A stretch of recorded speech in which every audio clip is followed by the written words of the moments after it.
vous invite à prendre avec moi le livre des Actes des Apôtres au chapitre 1er. Nous allons lire 3 versets. Actes chapitre 1. Dans cet ouvrage, Luc reprend le récit du ministère de Jésus-Christ et montre comment l'Église a pris le flambeau et poursuivi cette mission que le Seigneur a donnée à son Église. Et après que Jésus, ressuscité, soit monté au ciel,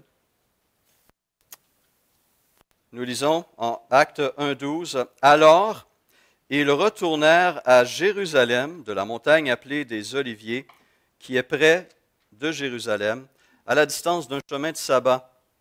Quand ils furent arrivés, ils montèrent dans la chambre haute où ils se tenaient d'ordinaire. C'étaient Pierre, Jean, Jacques, André, Philippe, Thomas, Barthélemy, Matthieu, Jacques, fils d'Alphée, Simon le Zélote et Jude, fils de Jacques. Tous,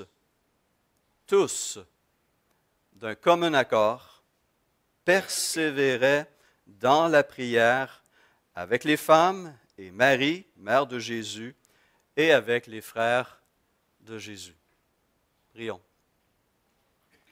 Seigneur, nous voulons recevoir à nouveau ta parole ce matin. Nous voulons à nouveau te laisser renouveler notre intelligence à la lumière de celle-ci, façonner notre vie quotidienne pour que nous puissions te ressembler davantage et accomplir ta parole, accomplir cette volonté clairement révélée dans les Écritures.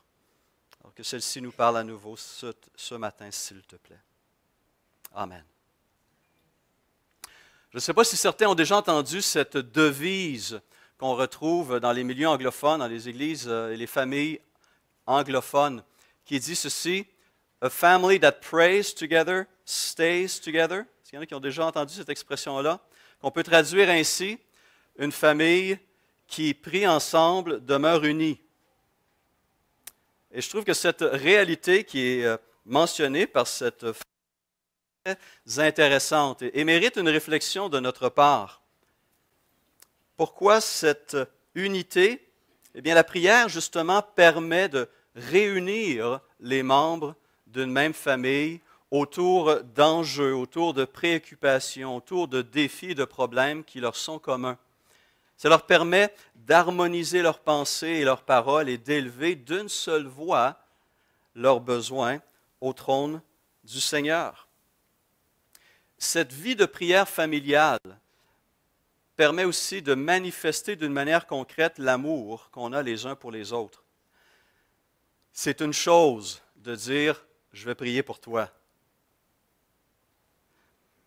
C'en est une autre que de prendre la personne, de s'asseoir avec elle et de prier à l'instant même avec cette personne. Et dans le cadre d'une famille, ces moments sont généralement plus nombreux. On se réjouit avec ceux qui sont joyeux. On pleure avec ceux qui pleurent. Et ce sont des exemples que je prends qui sont tout aussi applicables. En fait, les allusions à la parole dans ce que je viens de dire s'appliquent en fait à une autre famille, la famille de Dieu, la famille spirituelle, l'Église. À travers l'histoire du salut, à travers l'histoire du peuple de Dieu, la prière unifiée, la prière communautaire a une place d'honneur, a toujours été une pratique fondamentale au sein de la communauté des rachetés. Que ce soit des descendants de Seth qui, selon Genèse 4:26, ont commencé à invoquer le nom de l'Éternel, jusqu'aux Israélites qui venaient se réjouir dans la maison de prière de l'Éternel, Ésaïe 56:7, en allant aux premiers membres de la communauté chrétienne de Jérusalem, qui, Acte 1:14 nous dit, tous d'un commun accord persévéraient dans la prière. Le peuple de Dieu a toujours été un peuple qui prie ensemble. Et ce dernier texte, Acte 1:14, est particulièrement instructif pour nous. Il nous montre ce qui était prioritaire pour les premiers disciples de Jésus-Christ lorsqu'ils se réunissaient. Persévérer dans la prière. Et cette persévérance est à nouveau soulignée au chapitre suivant, lorsqu'on a ce beau portrait attendrissant de la première communauté de foi. L'Esprit est venu et les premiers croyants se réunissaient et on apprend que leur vie communautaire se résumait en 4 vérités fondamentales. Il est dit en Actes 2, 42 qu'ils persévéraient dans l'enseignement des apôtres, dans la communion fraternelle, dans la fraction du pain et dans les prières. Et pendant les premiers mois, peut-être les premières années, ces chrétiens d'origine juive avaient maintenu cette habitude d'aller au temple aussi prier jusqu'à 3 fois par jour. Ce matin, j'aimerais qu'on puisse se poser une seule question en tant que communauté. Est-ce que la prière communautaire est une marque distinctive de l'Église Renaissance? Et en posant cette question, je peux souligner différents domaines.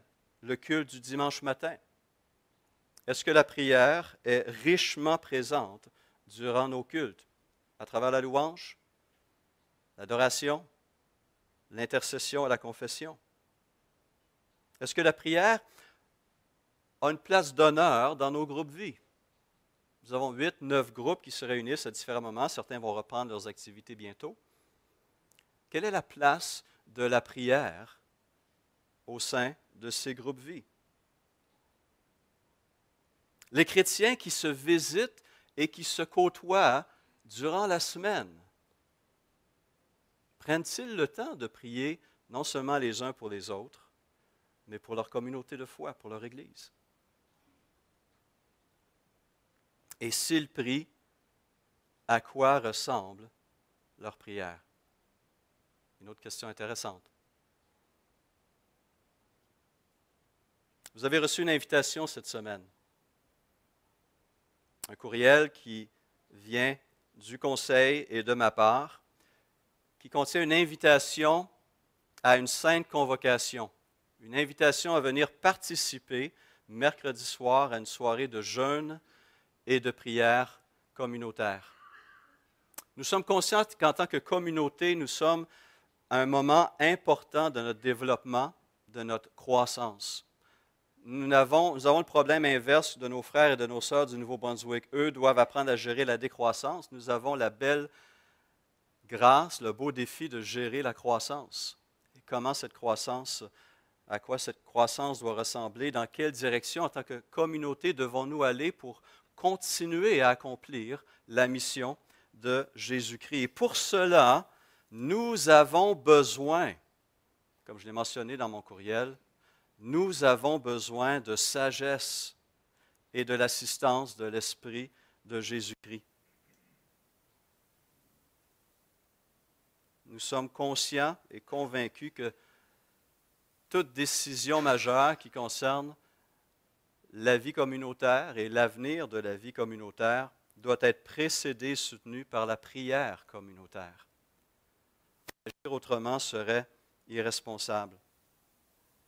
Et donc, vous avez cette invitation à vous joindre à nous ce mercredi soir. Ceux qui le souhaitent peuvent venir dès 18 heures. Nous aurons, ceux qui le souhaitent, ce n'est pas obligatoire, jeûner. Pourquoi jeûnons-nous? Eh bien, c'est pour manifester que le sujet que nous apportons au Seigneur est un sujet particulièrement important, que nous mettons de côté même nos besoins physiques essentiels pour consacrer un temps particulier à plaider devant le trône de grâce pour les sujets qui sont devant notre assemblée. Vous pouvez vous joindre à nous à n'importe quel moment entre 18h et 21h30. Nous terminerons à 20h30, pardon. Nous terminerons à 20h30, mais nous voulons prendre un temps pour chercher la face de Dieu. Plaider et crier devant le Seigneur. Prier pour nos responsables, prier pour les décisions qui sont à prendre, prier pour que le Seigneur, l'Esprit, dirige et convainque. C'est important. L'Église Renaissance est-elle une communauté caractérisée par cette sainte pratique de la prière communautaire. Parce que lorsque nous lisons le livre des Actes des Apôtres qui marque la naissance et les premières années de l'Église, nous constatons que pour l'Église primitive, la prière communautaire, je mets l'accent sur la prière communautaire et non pas la prière individuelle, privée, la prière communautaire était au cœur de l'Église primitive. Les premiers chrétiens qui étaient d'origine juive ont naturellement continué cette saine discipline spirituelle reçue de leurs ancêtres. Leur vie de prière personnelle, familiale et cultuelle baignait dans un esprit de prière, était nourrie par les psaumes, recherchés au temple et pratiqués dans les synagogues. Tout leur culte était marqué par cette prière. Leur identité nationale même était façonnée par la prière.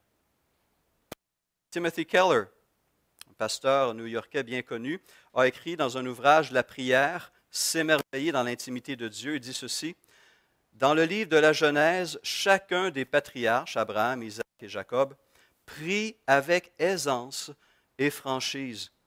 Lors de l'épisode de Sodome et Gomorrhe, les intercessions persévérantes d'Abraham pour que Dieu épargne ces villes sont remarquables. En Exode, Moïse a assuré la libération du peuple hébreu d'Égypte grâce à la prière. » Puis Keller ajoute ce commentaire: « C'est le don de la prière qui fait d'Israël une grande nation. » Très intéressant comme affirmation. C'est le don de la prière qui fait d'Israël une grande nation. Et il donne à l'appui de cette affirmation Deutéronome 4, 7. « Où est en effet la nation, même parmi les plus grandes, qui a des dieux aussi proches d'elle que l'Éternel notre Dieu l'est pour nous toutes les fois que nous l'invoquons. » Et il conclut sa réflexion avec cette affirmation choc.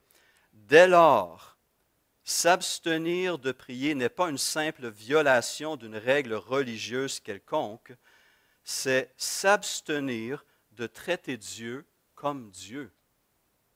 C'est pécher contre sa gloire. Que l'Éternel me garde de commettre une faute contre lui en cessant de prier pour vous, a dit le prophète Samuel aux siens.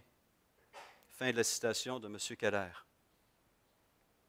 La prière en commun était prise au sérieux par les Israélites et les premiers chrétiens ont fait de même.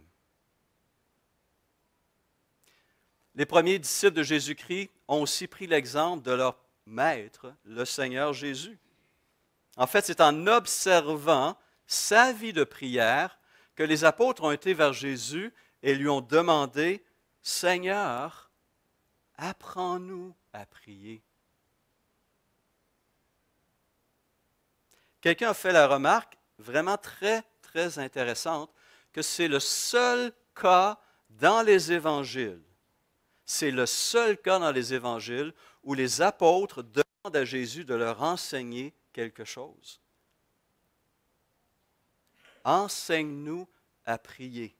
Ils n'ont pas été le voir pour qu'il les enseigne sur comment donner, ou comment servir, ou comment jeûner, ou comment enseigner.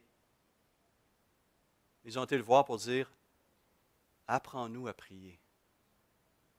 Et ça pour deux raisons évidentes. Ils ne savaient pas comment prier. Il y avait les prières formelles dans les synagogues et il y avait la prière profondément personnelle, relationnelle, intime de leur Seigneur. Ils étaient conscients qu'ils ne savaient pas comment prier, mais ils étaient aussi conscients que leur maître, lui, le savait comment. Et Jésus a souvent souligné l'importance de la prière dans ses enseignements. Il l'a mentionné, il l'a souligné, entre autres, dans sa parabole de la veuve et du juge inique. En passant, combien de personnes ici ont suivi le cours Maître et son disciple? Levez la main, s'il vous plaît. Bien haut. Excellent. Maître et son disciple. Leçon numéro 3. sur la conversation avec Dieu et le titre de cette leçon, sur la prière. Un verset était à mémoriser. Est-ce qu'on se rappelle? Ça fait trop longtemps. Luc 18, verset 1er. Jésus leur enseigna une parabole pour montrer qu'il faut toujours prier et ne point se relâcher. Et on a cette parabole de la veuve et du juge inique. J'ai été frappé cette semaine par un autre texte qui nous parle de Jésus en prière. On y trouve une intensité, un niveau d'émotion qui me renverse. Hébreux 5, verset 7.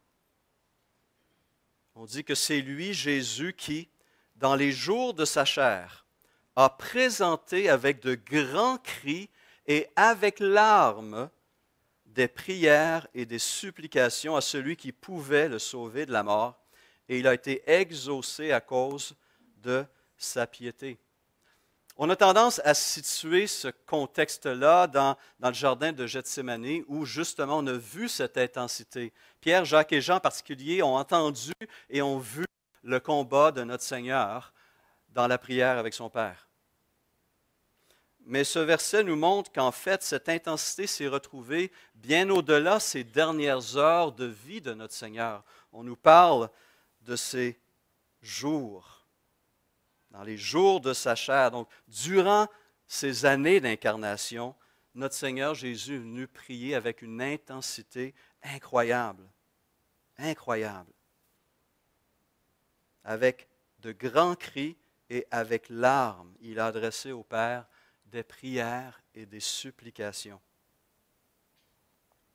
Et j'ai été frappé encore par une allusion de Keller. Il souligne que cela était tellement naturel chez notre Seigneur qu'il est mort en priant. Pensez à ça. Il est mort en priant. Ses dernières paroles étaient une prière au Père.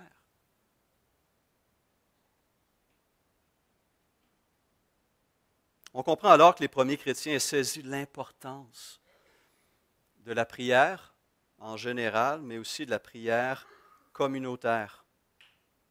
Et cette constatation s'est retrouvée aussi chez celui qui est son demi-frère, qui était son demi-frère, Jacques, l'auteur de l'Épître de Jacques. Nous lisons, vous vous rappelez en Actes 1,14, que tous, d'un commun accord, persévéraient dans la prière avec les femmes et Marie, mère de Jésus, et avec les frères de Jésus.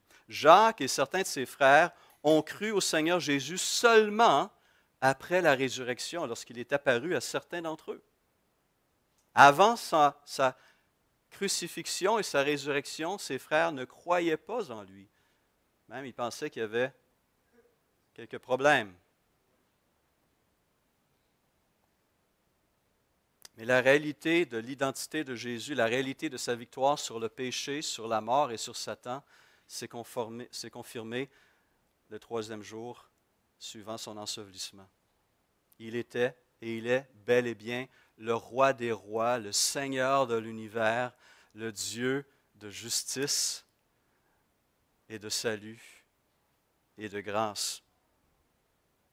Et l'histoire de l'Église nous apprend des choses intéressantes concernant ce Jacques, l'auteur de l'Épître qui porte son nom. Il est devenu très rapidement un des leaders, un des chefs de la communauté chrétienne de Jérusalem. On le voit bien en évidence, entre autres lors du Concile de Jérusalem en Acte 15. On le voit régulièrement mentionné spécifiquement à travers le livre des Actes. Mais on apprend aussi à travers l'histoire de l'Église qu'on lui donnait deux surnoms à ce Jacques. Il y en a qui connaissent les surnoms qu'on donnait?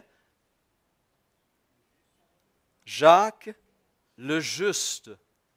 On l'appelait Jacques le Juste parce qu'il avait développé une vie de piété qui était un exemple pour ses frères et ses sœurs. Il marchait avec une droiture irréprochable au point qu'on l'a appelé Jacques le Juste. Mais il y a un deuxième surnom qu'on connaît beaucoup moins. Ça paraît peut-être moins flatteur au début, mais on l'appelait aussi l'homme aux genoux de chameau. Exactement, l'homme aux genoux de chameau. Pourquoi? Parce qu'il avait développé des durillons, un peu de la corne, sur ses genoux, tellement il passait du temps agenouillé dans la prière. Et on l'appelait l'homme aux genoux de chameau. Alors nous ne sommes pas surpris lorsque nous lisons à la toute fin de son épître cette parole: la prière efficace ou la fervente supplication d'un homme juste possède une singulière puissance. Jacques avait expérimenté la réalité de ce qu'il affirmait dans cette lettre. Jacques le Juste est un homme de prière. Puissions-nous avoir une telle réputation, sans les genoux.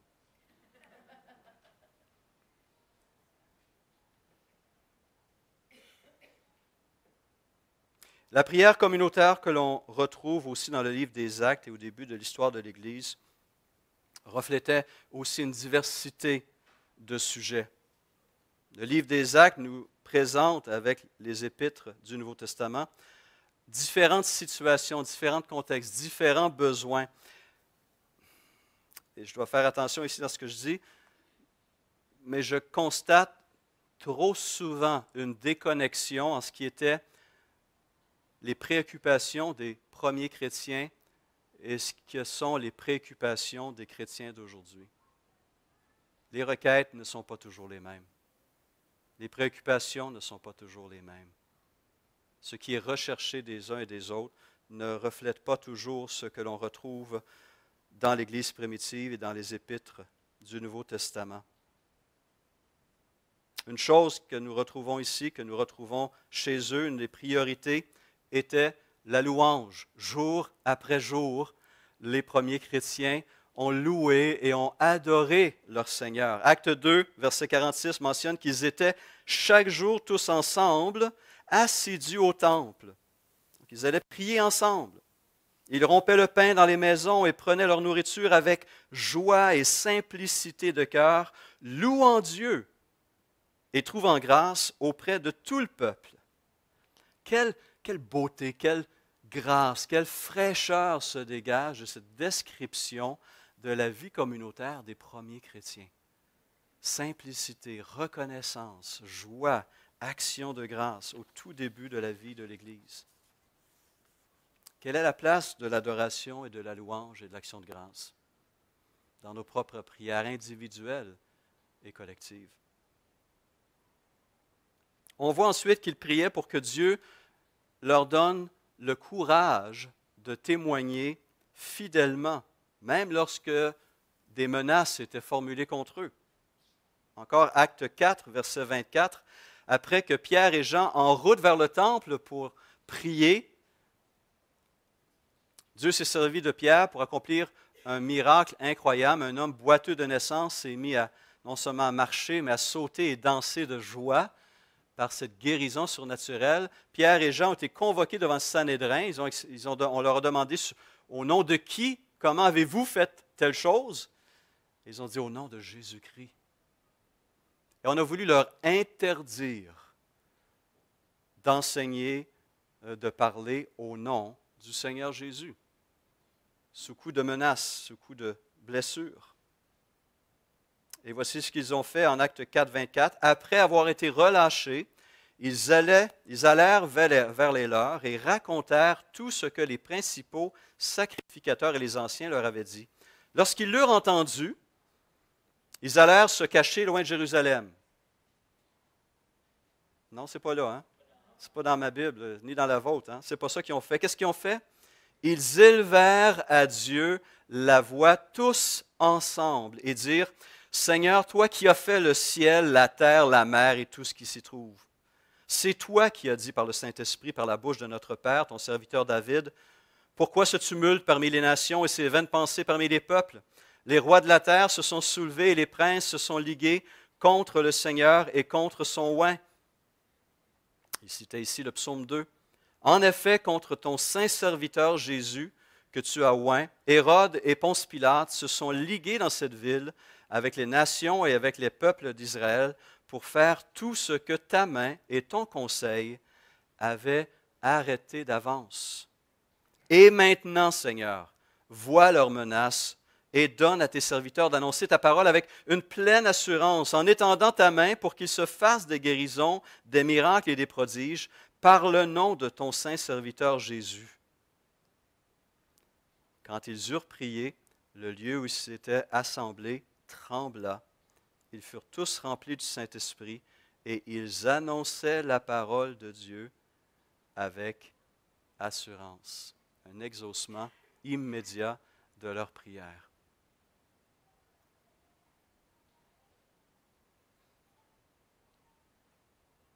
Nos prières ne devraient-elles pas ressembler à ces prières où on s'attend à ce que Dieu agisse? Des prières faites avec foi, avec assurance. Et donc, est-ce que nous croyons que Dieu entend nos prières? Est-ce qu'il entend nos cris de cœur en ce qui concerne notre situation personnelle, familiale, professionnelle ou ecclésiale? Dieu n'est ni sourd, ni indifférent, ni distant, ni assoupi. Il est ce Dieu qui aime pencher son oreille vers nous. Belle image du psaume. J'aime l'Éternel car il entend ma voix, car il a penché son oreille vers moi. Il prend plaisir à écouter et à recevoir les prières de son peuple. Il prend plaisir à exaucer et à communiquer une grâce et à renouveler ses bontés jour après jour. C'est pour ça qu'on vient devant lui avec assurance, parce qu'il entend et il répond. Un petit peu plus loin, on voit que les premiers chrétiens priaient aussi pour ceux et celles qui avaient été appelés à servir leurs frères et leurs prochains. Première crise dans l'Église primitive en Acte 6, où il y avait apparemment de la discrimination entre certains groupes dans l'Église. Les apôtres proposent de nommer des responsables qui allaient régler ce problème et répondre aux besoins de ce groupe qui était mis de côté.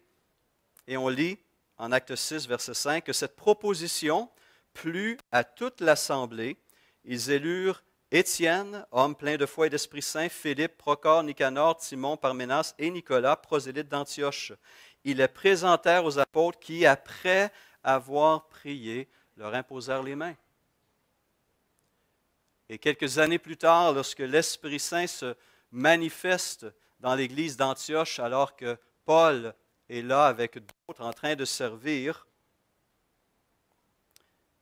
l'Église prend un temps de prière pour consacrer et préparer ceux qui allaient répondre à cet appel. Acte 13 nous le dit ainsi. Il y avait dans l'Église d'Antioche des prophètes et des docteurs, Barnabas, Siméon appelé Niger, Lucius de Cyrène, Manaën, qui avait été élevé avec Hérode le tétrarque, et Saul, notre Paul.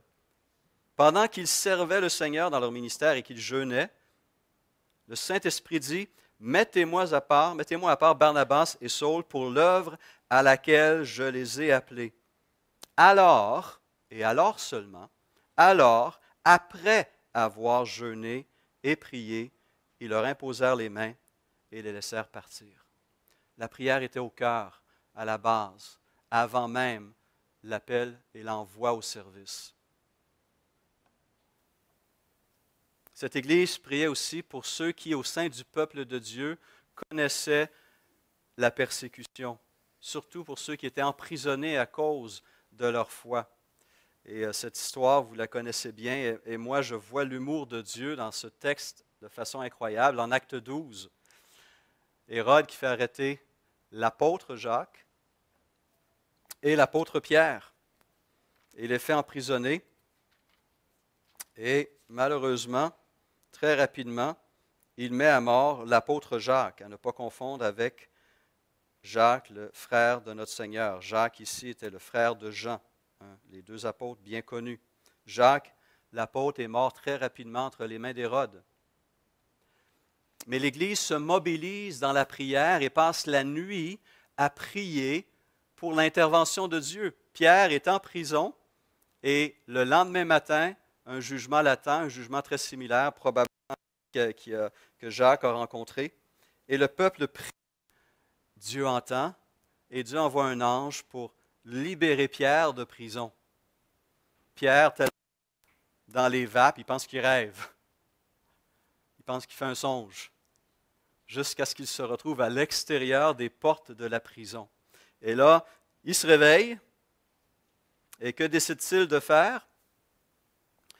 Il décide de se rendre vers la maison de Marie, nous dit Acte 12, verset 12.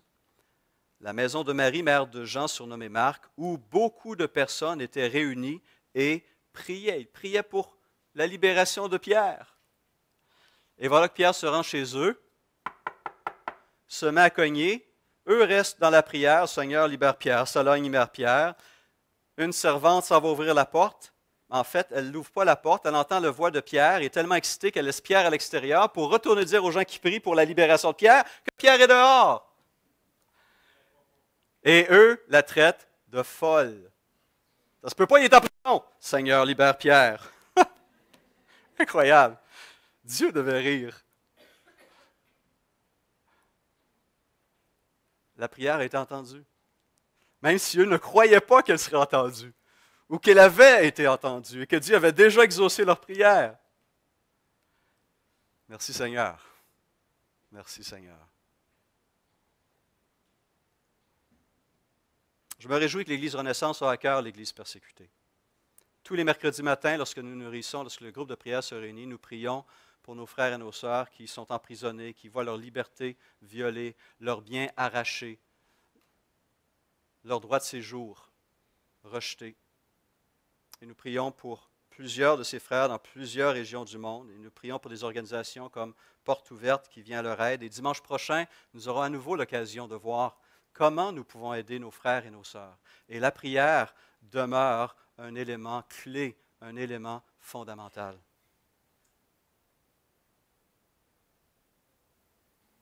Frères et sœurs, la communauté Renaissance doit être une communauté qui, à l'instar des premiers croyants, prie ensemble. On a besoin de grandir dans ce ministère fondamental de l'Église. Nous devons prier ensemble parce que notre salut et le salut de nos concitoyens n'est qu'en Jésus seul. En priant ensemble, nous allons demander à Dieu de réveiller, de régénérer, de fortifier, d'équiper et de diriger notre communauté et chacun de ses membres. Et comme Daniel et ses 3 amis, nous l'avons vu en Daniel 2, confrontés à un grave problème, nous devons avoir ce réflexe d'implorer la miséricorde de l'Éternel, du Dieu des cieux. Et en faisant ainsi, nous allons envoyer un témoignage très clair les uns aux autres et au monde, que notre espérance n'est pas dans la technologie ou les progrès technologiques, n'est pas dans la science médicale, n'est pas dans l'argent ou dans notre débrouillardise personnelle, que notre espérance est outre-monde, surnaturelle, en Jésus-Christ et en Jésus-Christ seul. Nos solutions ne se trouvent pas en l'homme, elles se trouvent en Dieu. Et lorsque nous allons appliquer cette belle tâche surnaturelle de la prière, nous allons recevoir un cadeau remarquable. Christ vient habiter parmi nous. Christ, en un sens, se joint à notre réunion de prière. Et ces prières s'ajoutent aux nôtres. Il est celui que l'auteur de l'Épître aux Hébreux, qui peut sauver parfaitement qui? Ceux qui s'approchent de Dieu à travers lui, puisqu'il est toujours vivant pour intercéder en leur faveur. Relisez ce texte d'Hébreux 7, 25. Car là où 2 ou 3 sont assemblés en mon nom, je suis au milieu d'eux. Et juste le verset précédent de Matthieu 18 mentionne une vérité importante. Vous l'avez dans le bulletin. Je vous dis encore que si 2 d'entre vous s'accordent sur la terre pour demander une chose quelconque, elle leur sera accordée par mon Père qui est dans les cieux. Frères et sœurs, travaillons encore davantage à devenir cette communauté qui prie et qui voit le Seigneur répondre à ses prières. Prions.